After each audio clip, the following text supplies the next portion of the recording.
All right, today we're going to be reading about Davy Crockett, and he was a real person, and so we're reading his biography.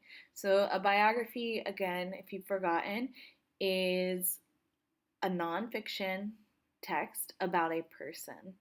And then an autobiography is a nonfiction text about a person written by that person. So this is a biography because we can see the author is Russell Roberts. It's not Davy Crockett. And this week we're going to be learning about legends. Davy Crockett was a real person, as I said. And so tomorrow we're going to learn the legends of Davy Crockett. But today we're learning the facts. So let's go ahead and get started. Chapter 1, The Alamo. On a cold, quiet morning on the Texas plains in early March 1836, 189 Texas freedom fighters were sleeping inside the Alamo. Some were lying down, some were sitting against the walls. They all had their guns ready. Outside it was still dark. The late winter sun was not yet up. The air was calm and chilly. Frost hugged the ground. Inside the Alamo, all was quiet. Outside were several thousand Mexican soldiers. So here's a picture of the Alamo in modern times in San Antonio. So if you ever go to San Antonio, Texas, you can actually visit the Alamo. The Alamo was not supposed to be a fort. It was built as a mission. Its four walls were not sturdy. It was hard to defend, but it was all this group of Texians had. In 1836, Texas was a part of Mexico. Mexico wanted to keep Texas. The Texians wanted Texas to be free and independent. For 13 days, the small group of Texians held off the much larger Mexican army. How much longer could they do so? During the day, the Mexican soldiers would shoot cannonballs at the Alamo walls. At night, the Texians tried to fix the damage. They did not sleep much. They tried to sleep during the day, but the roar of the cannons kept them awake. This went on for several days. By the night of March 5th, the Texians were very tired. That night, the Texians fell into a deep sleep. They did not see the Mexican soldiers getting ready to attack. The Mexicans circled the Alamo. They lay on the ground. The darkness hid them. They waited. Nobody made a sound. Inside the Alamo was a man named Davy Crockett. He was a famous hunter. He had also been in Congress. That's part of the political system of the United States. Now he was fighting for Texas. Suddenly, a Mexican soldier shouted. Then others did too. They jumped up. So here is an image of what they say is Davy Crockett. All right, so suddenly a Mexican soldier shouted, then others did too. They jumped up. They ran toward the Alamo. The Texians jumped up too. Gunfire shattered the early morning quiet. Davy Crockett and the Texians fought hard, but there were too many enemy soldiers. The Mexicans swarmed the Alamo. Crockett looked around. There were Mexican soldiers everywhere. He had been in tight spots before. Always he had gotten out of them.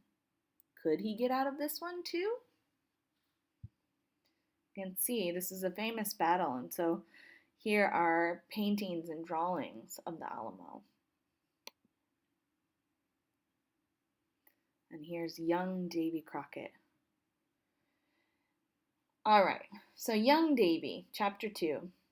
Davy Crockett was born on August 17, 1786, in Greene County in eastern Tennessee. His parents were John and Rebecca Hawkins Crockett. Davy's family moved a lot. His father tried different ways to make money. He was a farmer and a tavern owner. He ran a grist mill. Nothing seemed to work. He never had much money. When Davy was 12, he left home for the first time. He helped a man take care of cows. He also did many other jobs, such as helping a wagoner. He would bring the money he earned back to his family. This started a pattern in Davy's life. He never stayed in one place too long. In 1806, Davy married a girl named Polly Finley.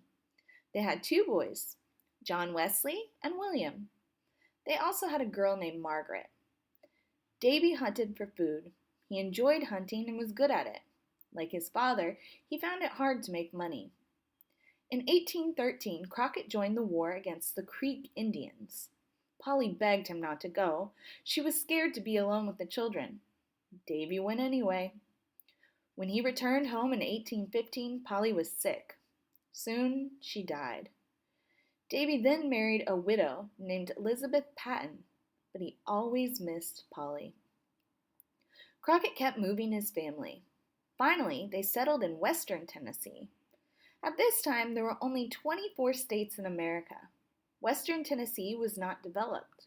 There were no stores and few roads. There was just the woods filled with animals. People had to either hunt or farm for food. Crockett hunted with a rifle he called Betsy. He was an excellent marksman. His hunting trips sometimes took months. They often kept him away from home. Elizabeth had to raise his children and take care of their home without him. It was lonely and hard for her. She did not like that Davy was always away. They argued about it. In 1817, Crockett became a Justice of the Peace. It was his first public office. Then, in 1821, he was elected to the Tennessee legislature. People said that Crockett should not run for Congress. At first, he laughed. Then he thought about it. Could someone from the Tennessee woods, go to Congress? He decided to find out. Chapter 3, Congressman Crockett. Crockett ran for Congress in 1825. People liked him, but they also liked his opponent, Adam Alexander. Crockett lost by just 267 votes. He felt bad about losing, so he decided to find a way to make money. He loaded barrel staves onto some small boats. He wanted to bring the staves to a city and sell them. The boats hit a sunken tree in the river. They broke apart. The staves were swept downstream, and Crockett almost drowned. In 1827, Crockett ran for Congress again. Many more people had moved to the woods. When Crockett spoke, he told jokes and stories. Once, a group of guinea fowls started chattering next to where his opponent was giving the speech. Davy joked that the birds were yelling, "Crockett, Crockett, Crockett!" He laughed, and everyone else did too. At first, his opponents did not take him seriously. They thought he was just a hunter. Too late, they realized that he was a serious candidate. People trusted Davy. He was like them. He talked to them in a language they could understand. He said he would be their friend in Congress. He won the election. At first, Crockett worried about Congress. He thought he would not fit in. He was from the woods. Most members of Congress were not. He wore hunting clothes. Most members of Congress wore fancy suits. Would they laugh at him? Some people did laugh. Crockett ignored them and got to work. He tried to pass a bill that let people buy land cheaply. Congress did not pass the bill. Instead, the members made speeches about other things. This annoyed him. "There's too much talk," Crockett said about Congress, but the speeches continued. All right, Chapter 4, Famous Davy. Crockett kept trying to get his land bill passed. It never happened. He was re-elected to Congress in 1829 and tried again. Again, he had no luck. Other people noticed Crockett. They liked the way he spoke. They liked how he acted. They talked about him. The newspapers wrote about him. Soon, everyone was reading and talking about Davy Crockett.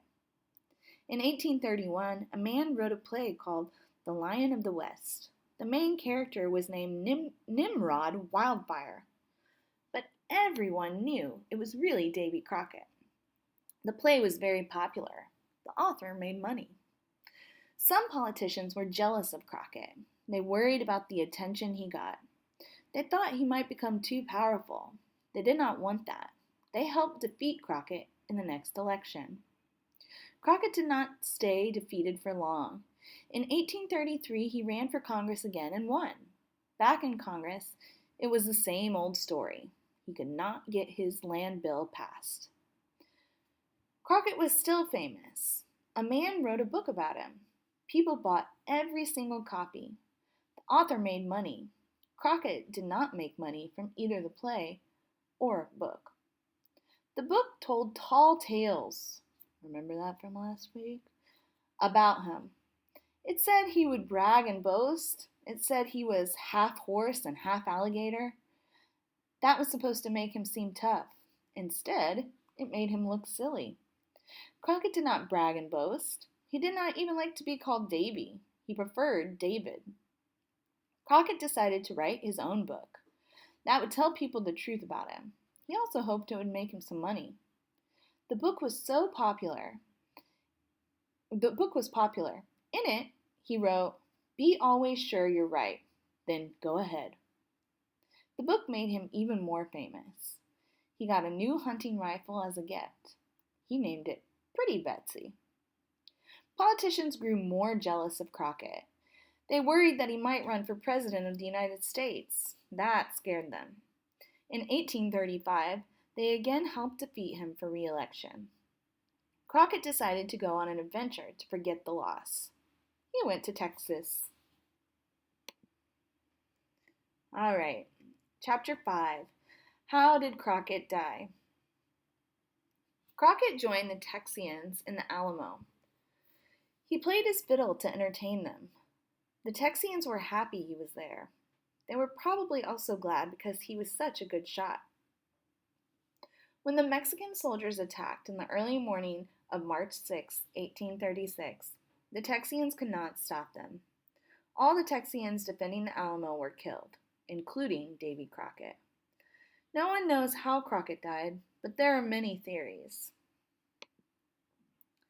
Some people say that Crockett died fighting. They say that he killed many enemy soldiers before he fell. Others think that he tried to escape over the Alamo wall with other Texians. Mexican soldiers were waiting outside. They killed the Texians who tried to escape. Still, others think that Crockett was captured and then killed. They think this because a Mexican soldier wrote in his diary. But are the stories in the diary real? No one knows. No one knows how Crockett died. Probably no one will ever know. Today, Crockett is still famous. Most people know something about him. He is written about in songs and stories. There are movies and television shows about him. Some of them are accurate. Some are filled with tall tales. Crockett was a brave man. He faced the dangers of the wilderness. He stood up for people's rights. Many people liked and respected him. Davy Crockett died fighting for freedom. He died trying to help others. Solving the mystery of his death is not as important as knowing how he lived. So you can pause it here and look at the timeline of his life from the time he was born until the time that, where did he die? Oh, here, that he died. And then this is just a timeline in history. All right. If you want to find out more, here's where you can, and the glossary, which I have attached already for you on our index.